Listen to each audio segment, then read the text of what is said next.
The Berserker Always Dies, The Hero Culture in Software Development, an Ignite-style presentation by Tim Berglund.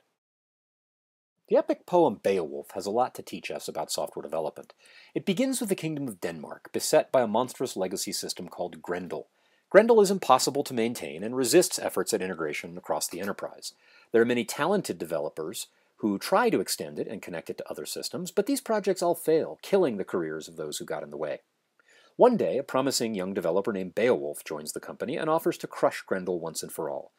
Beowulf handily refactors the system into a set of manageable services that promise an extensible and politically unencumbered enterprise architecture going forward. Denmark is saved, and Beowulf is promoted. He becomes enterprise architect of his own realm in Geatland and lives out a long and storied career.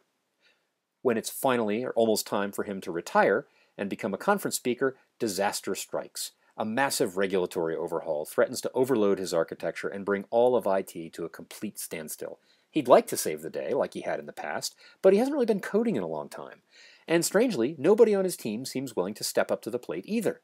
And really, why would they? They've been working with a superhero for years. He's the one who knows everything and handles all the big jobs. If they'd ever tried this themselves, they'd just have looked silly. So Beowulf, even though he's old and his coding skills are rusty, takes on the dragon and re-architects the enterprise service portfolio just in time. But his political skills are not what they used to be, and in the process he angers a key executive who has him fired. The dragon is dead, but so is our hero, and there is no one to replace him. The architecture is equipped to navigate the new environment, but with no technology leadership, it won't be able to continue to respond to change. Competitors are closing in.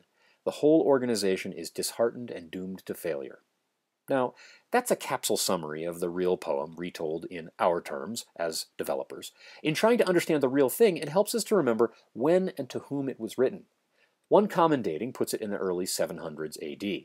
This is at a time in the history of Northern Europe where they had recently abandoned the hero culture depicted in the poem. Beowulf, the superhero, was a recognizable exemplar of a tradition they no longer embraced. He was an example of a cultural ideal that still lingered in the air, that still made sense to them, but which they had recently rejected. This brings clarity to the otherwise anticlimactic ending. In the real poem, our hero is actually surrounded by weak and ineffectual nobles at the end of a long and heroic life, and he does actually kill a dragon. But instead of getting fired, he just dies, and his body is burned. And this is epic? Well, it is if you understand how terrifying it is to be a kingdom with no king, sitting on a newly captured treasure hoard, surrounded by greedy enemies. It seems having a hero does not equip you for long-term success. Somehow, being one always seems to end badly as well.